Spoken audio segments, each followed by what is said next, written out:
Corta pra mim, pessoal. Corta pra mim. Uma notícia urgente, pessoal.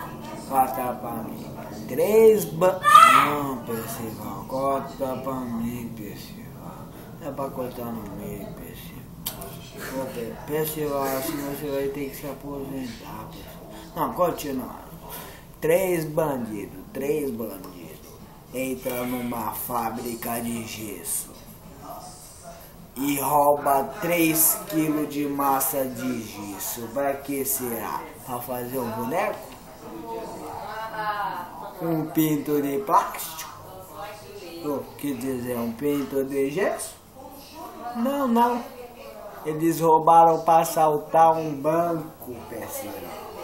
Um banco? Como eles fizeram isso? Você me pergunta?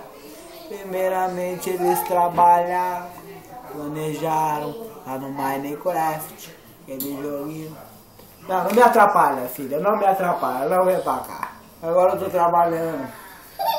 Tô trabalhando, filho, não atrapalha, é sério, ó.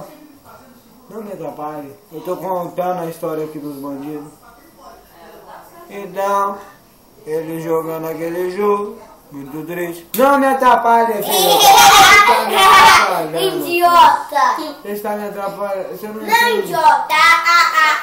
Dedo do meio.